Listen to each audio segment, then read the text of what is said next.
Oh, are we in Texas now?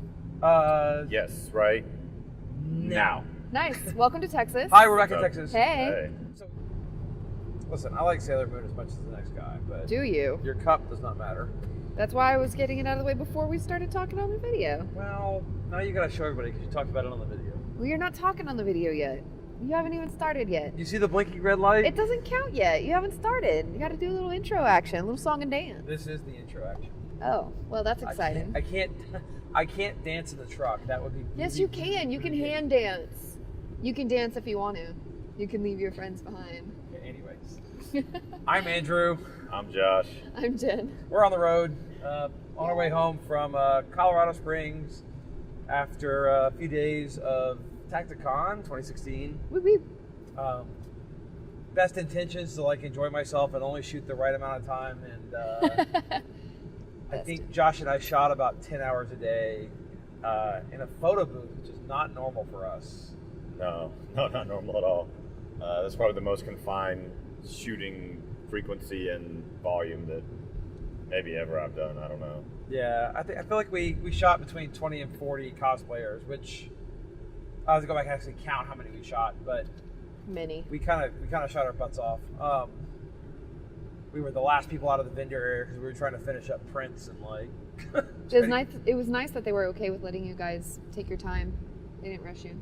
Yeah, well, I mean, most of the people who were, admittedly, they weren't conference goers. Most of them were the 501 folks, 500 first. Who were amazing. Yeah, or the 501. Or the other invited cosplayers, who are all also awesome. What's up, Sam? What's up, May? Yeah. Hey.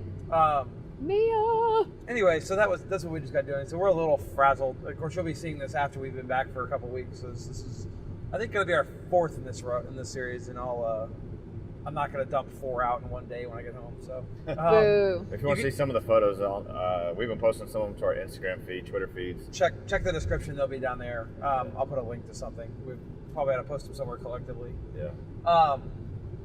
Yeah. So, might be a fun time to talk about road tripping as photographers. Right? Ooh. I mean, we didn't really have a topic picked out. We just we're all in the car. We have 10 hours left to go to get home. Might as well talk. Yeah, Why don't we talk? I think one of the first interesting questions that we got a lot this weekend were, did y'all fly here? No. No. No, we didn't. Besides my allergy to flying, due to it just generally being one of the most miserable experiences you can have as a human being now, we have probably close to 500 pounds of gear with us, maybe 600-700 pounds of gear. I mean, we have 125 pounds of sandbags alone. So. Probably another 100 pounds of tripods and light stands and. Yeah. And not that we couldn't have done it with flying to where we were going, but it just become then you're not using the stuff you're used to using. You got to rent or borrow or bag or whatever. I mean, talk about the photo booth. We brought a 9-foot roll of paper, and we could have got here early enough to go buy a roll of paper, but we'd have been in a rental car. Yep. Right. So a 9-foot roll, we had to get a backdrop stand. We would have been poking it out the window of some subcompact car. Yeah, we wouldn't have had. We brought 2 different boom light stands, a C stand and a big 8-foot long boom. Yeah, we definitely would have changed the way we shot and how we could have lit things with what we could bring versus what we could have rented. Yeah. It's just nice to shoot with your own stuff and know what's going to happen and have that uncertainty of, A, are my bags going to get confiscated by the TSA? B, am I going to destroyed by a luggage handler? Yeah, exactly. Or sent to Timbuktu rather than Colorado Springs. So generally speaking, if we can do it, we like to drive just because we like carrying our own stuff. The other thing that let us do this time that was really, I mean, we haven't talked about this yet. This is only our 4th one of these. We will at some point in detail, but about a year ago, almost exactly, we bought a printer. We were Photoshop World, which was a manic trip because we didn't sleep for 36 hours before that, but that's a whole different story. And we came back, and my insanity, I kind of convinced Josh to buy a printer. We bought a nice Epson Circular 600, which is P600. P600, which is a 13-inch wide printer, so the smallest large format printer. And in the last year, it's really changed how we shot. So one of the things we've been wanting to do is get it out where we're shooting so that people can see the output immediately. The effect was definitely worth it, that's for sure. I mean, you see our stuff on screen all the time. You've never watched us shoot it, see it on screen, and see it printed out. How did you feel about the difference between Oh, it was fantastic. It was blowing people's minds. People who, so at a convention, especially like a gaming convention, you don't expect to see really professional photography. You get a couple guys with camera taking some shots in the hallway and that's it. So to have an actual photography team that is ridiculously professional and nuanced in the way that they can shoot, and to be able to not only bring a cosplayer over, have a couple shots taken, show it to you on the camera, and then maybe in a couple months you'll get a print maybe, but to be able to come back in a couple hours later and just see them all displayed out on the table, it was total eye candy for people. People were walking through the vendor space, and then the colors would draw them over to the booth, and then the next thing you know, they'd be like, oh, you're actually, oh, well, can I get in on this? Do you have time to shoot me too? I've got this Chewbacca costume I can bring tomorrow. Can this happen? Yeah, I mean, by the third day, there were people showing up just to have photos shot. Just to get their photos taken. Like, and this is a little bit bragging, right? But people were like, we got repeatedly from the 501st people who go to lots of conventions. Like, they're a charity organization that shows up in cosplay. They're everywhere. Lucas approved, so their stuff is good. And they're like, we've never seen anything like this, which is surprising because we're good, but we're not. But it was our first con. We had no idea. I went and trolled through any other professional at our level. I mean, we're not in a world of our own, right? Right. There are other people who can do what we do.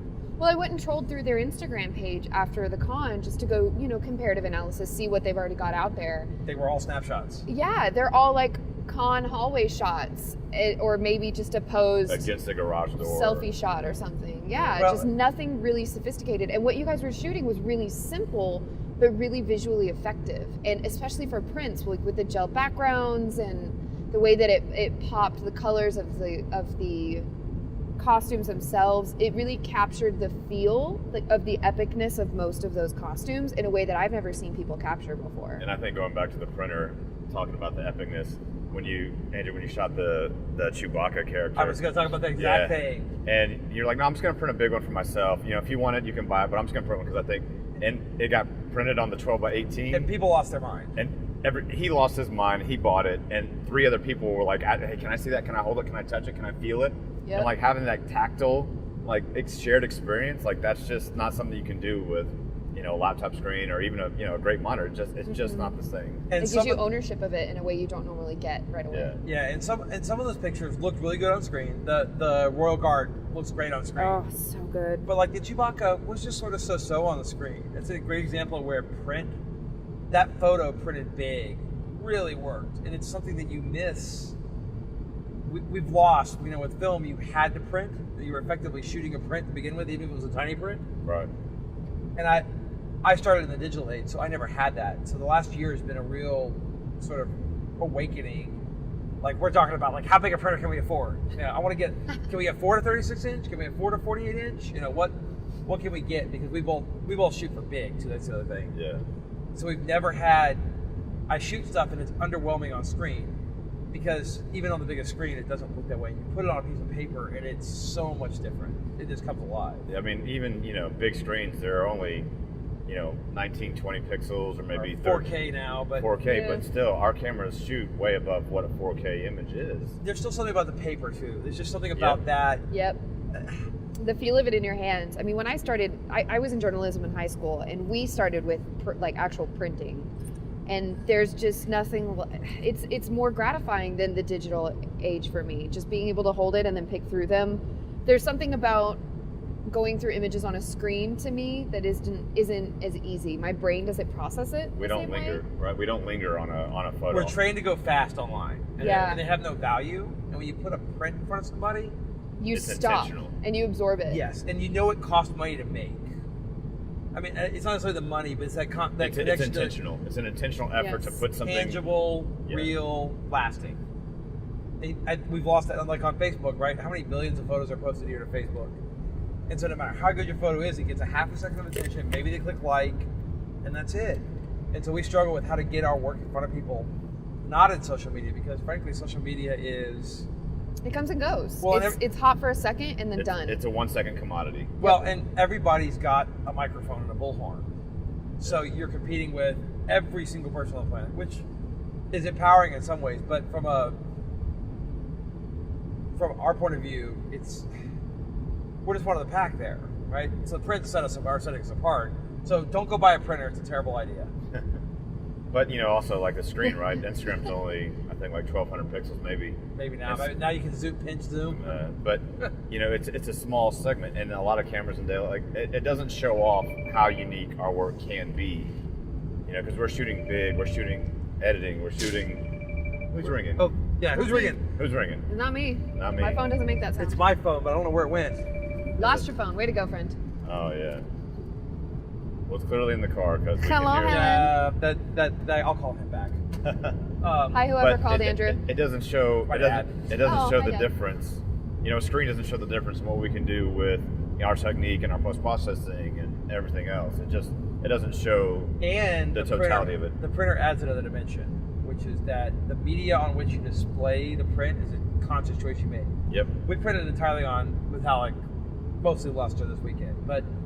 And for the type of photos we're making now, it's the absolute perfect paper because we make really punchy, bright, high contrast, saturated sleek photos. But we also make, especially in the wedding space, we'll make the soft and pretty photos.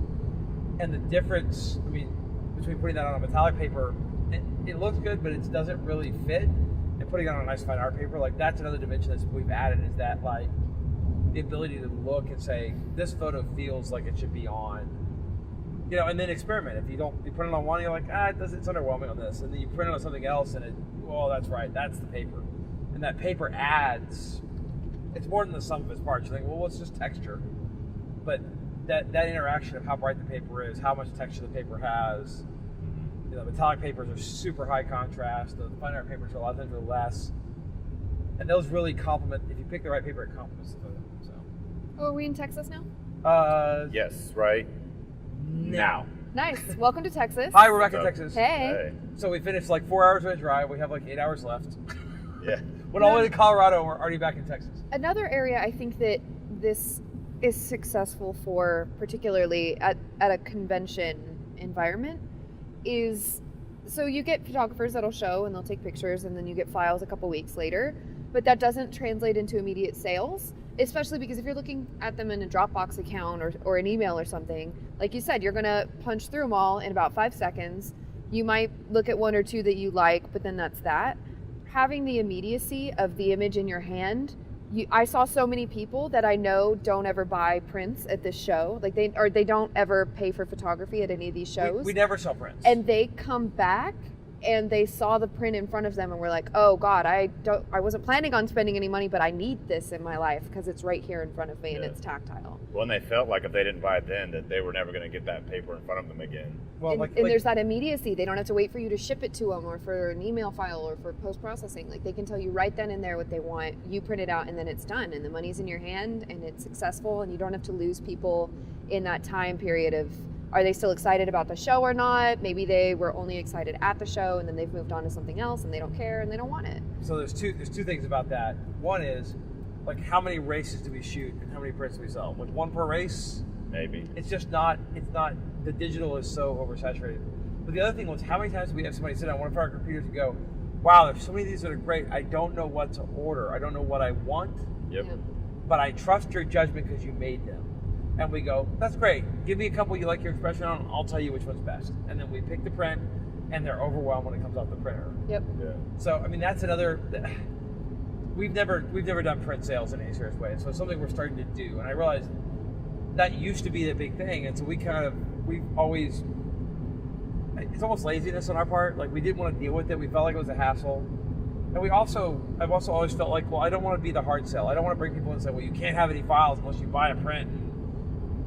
All that. It's easier in this circuit, particularly. The convention circuit is very print driven. All of the artists and all of the cosplayers and the people that are putting all of this effort into whatever they're creating, it's expected that you're going to have a booth at a convention and you're going to have prints to sell. Yeah. So being able to form an amazing working relationship with a talented photography team that can give you those punchy images that people don't have, that's the difference between sitting at a table for a con for 4 days and making $20 and selling hundreds of dollars worth of prints and getting people that are going to pay attention to your work more in the long term. I was honestly surprised we sold it. I thought we might sell a couple. I didn't expect, and we literally could have had 2 printers going.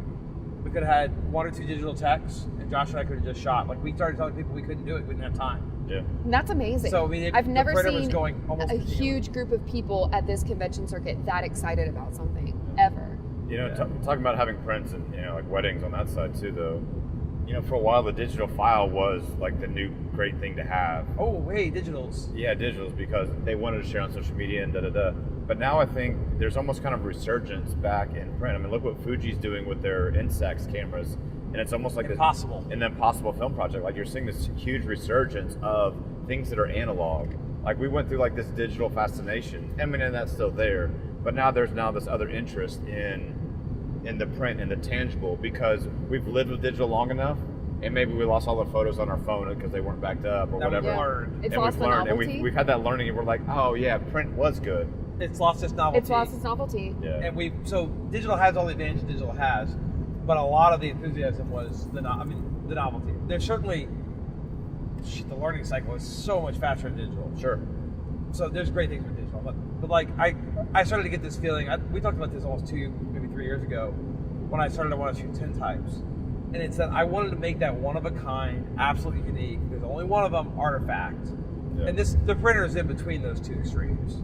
You know, and that's a specific instance of an element that has driven me to paying attention more to photography.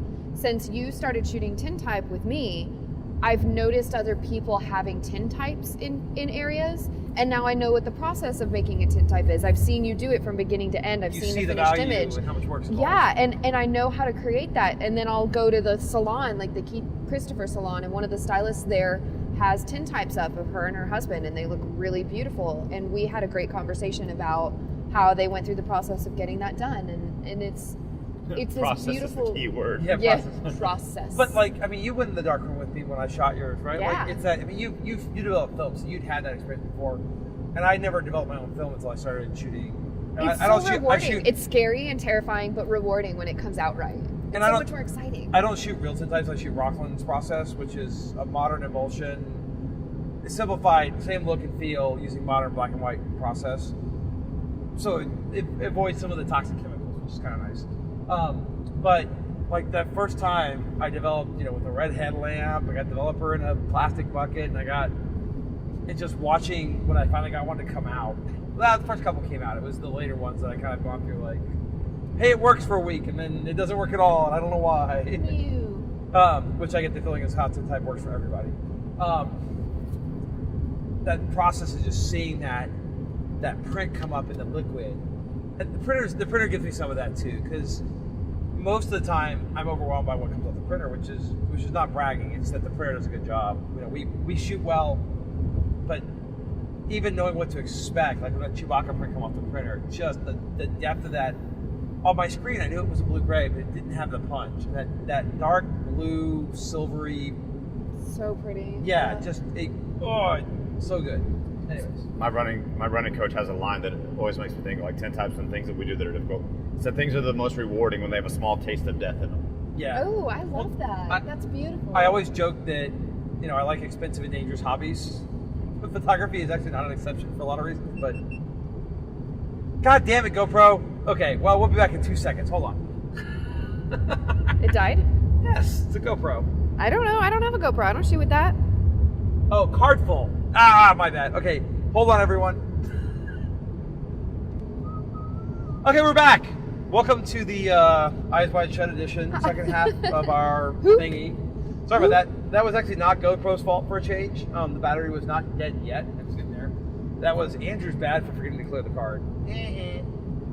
So I guess we were talking about prints, but I think we've kind of covered that. I will say though that one of the things that we think of digital photography as being proliferated and diffused, and everybody has access to it.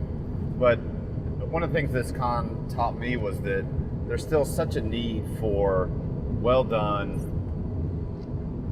good looking photos. Like, yeah, we shot cosplayers, but we had people that were selling thumb drives. Like, man, this is something unique. It's small. I make it. How by many hand. products did we shoot for that one guy? Well, that's what I'm saying. This guy?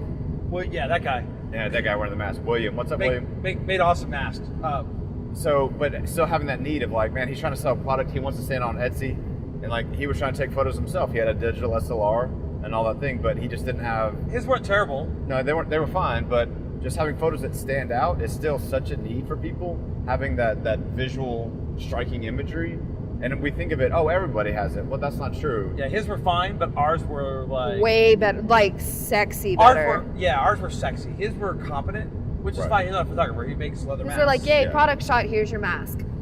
Their pictures, I walked through the door and saw that they'd shot them, and God, I was like, I didn't know I needed a mask like that in my life, but I need it. But it's not accessible. It's the problem, because normally we're a business, right? So we don't do this for fun. We do it for fun also, but we got to keep the lights on. Sure. So when someone comes in for a product shoot, that opportunity cost is a half a day minimum for us, right. And so the cost we charge for is that high. At the con, I think we're gonna do this again in the future. We just literally, he was like, hey, y'all look like y'all are a little slow right now. So the first thing in the morning, we were slow because people don't show up at the con at 9 a.m. And so he brought over, we started doing it. He saw what we were doing with the cosplayers. He brought a couple masks over, we started shooting. Originally, he was going to do like 5. And the next thing you know, I've got a pile of 20. We just churned through them because we're already set up. We've already got a station. And so we were able to offer him a very, for him, marginal cost on his product that kept us busy, kept us happy. We made some more money. And I think we made photography accessible. So I want photography to be high value, but that doesn't necessarily mean high price. Yeah. Because both of us, he got something that's going to make him more money at a price he can afford, and we made some money on it that made us happy. Yeah, the effort for us was marginal. We were already completely set up and ready to go. We did during downtime. But and his value in the long run is going to be huge. Yep. But I think, for the photographers out there that are listening to this, hopefully, I think the point, hopefully, the point being is that there's niches everywhere. Like, you don't have to be everything to everybody. That there's people who need leather mask photographed. There's people who need flash drives photographed. But you have to do it better than a guy with a camera.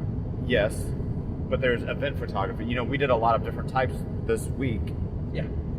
And we're somewhat of an anomaly. But you can make a living doing one or two things really well and getting out in front of those people who need it. And I think that focus and just in earning your reps and getting those repetitions in, that's such a good thing to start working on, and not trying to shoot, a commercial and then wedding and then portrait and then product. Which don't do what we do. Don't do what we do. It's hard. It's really hard. No, it's very hard because we churn. We go from one thing to another, and it's hard to market any one of them because we're doing all of them. Right. But find something that you love, and find a subject that you love, and find the people that do it, and just shoot it till your eyes bleed. And I think the success will be there if you do that. Well, and the other side of the coin, if you're like us, which people are, we get bored really easily. So if I shot only weddings, I love shooting weddings. Don't get me wrong; they're a blast. A good wedding is one of the best photographic opportunities you have as a photographer. But I also like doing, I don't usually shoot studio portraits. Like Josh was like, I think this is the most you've ever shot in a studio situation. And that's true. But I was really having fun because I had passionate people in front of the camera. And that, for me, that's probably the key thing. It doesn't matter what they're doing, I want passionate people. So if you get bored doing one thing, which I have that problem, I think Josh does too. You can be an anti-niche photographer. There's plenty of them out there. But it certainly makes our life harder. So there's a tangent. So we were in theory talking about road trips. Let's bring it back to wrap it up. Like, I stopped the audio while I was screwing with my GoPro problems, but I think we're getting close to 30 minutes. Okay. So all that discussion of the printer was actually just to say, by driving, we could bring this enormous printer. This thing is huge in the box. The box is basically, the box took up this much of the back seat. It's the size of me. Yeah, so it's bigger than you. We could put you in the box. Nice. Which isn't saying much because you're tiny, but. So driving, we took my truck, and my truck is not the most efficient thing in the world, but when it's the right tool, it's the right tool. And this is one of those cases. We had the back full of sandbags and light stands and paper.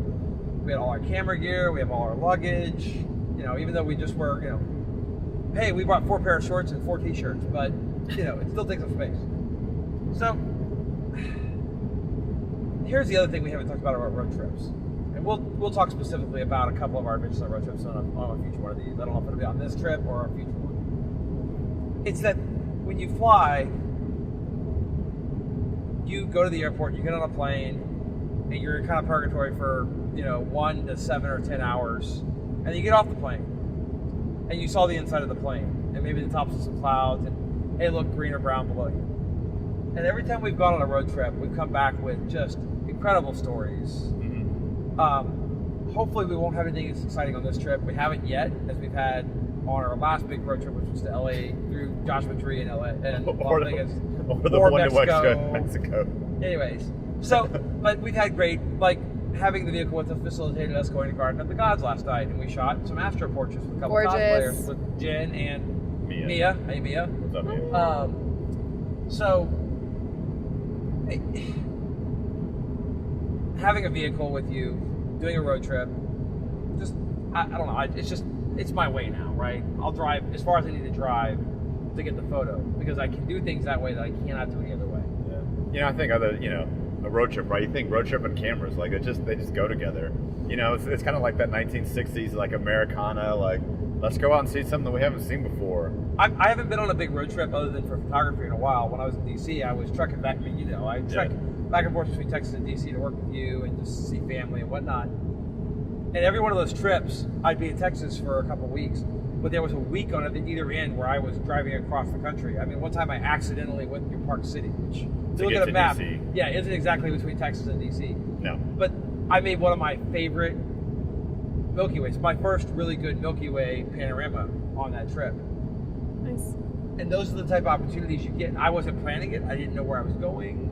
It just happened organically because, hey, I'm going to go through Park City. I have a friend there. I can stay with them. I think the spontaneity of a road trip is kind of one of the key elements to it. So for me, I was raised in a military family, so we traveled a lot, and most of the time it was like a 5-day trip across the country from Washington State to Texas, and you're sitting in the back of a truck. Yeah, you're just gonna move now, it's fine. So for me, a road trip is a family thing. It's a sense of adventure, of getting out of the doldrums of the norm and seeing things from a different perspective you don't normally get. And especially with this team, we worked together for so many years now that I don't care where it is. It's like, hey, we're getting in the truck and we're going to be gone for a few days. You want to come? I'm like, I don't care. Let's go. Let's do this. And every single time I see something new, I learn something. I have great experiences. We share stories. And it's that bond that you don't get when you have a regular set schedule. You go to work, you come home, and then that's it. It gives you that sense of freedom and adventure that isn't always easy to capture in American life these days. And I think we're incredibly fortunate to be able to incorporate that into our business life as well as our personal life. Makes me happy. Yeah, I think that's an excellent note to end on. So, again, Andrew. Thanks, Jenny. Yeah, guys, thanks for having me. Josh here. We're on the road. And Hey, until next time. All right.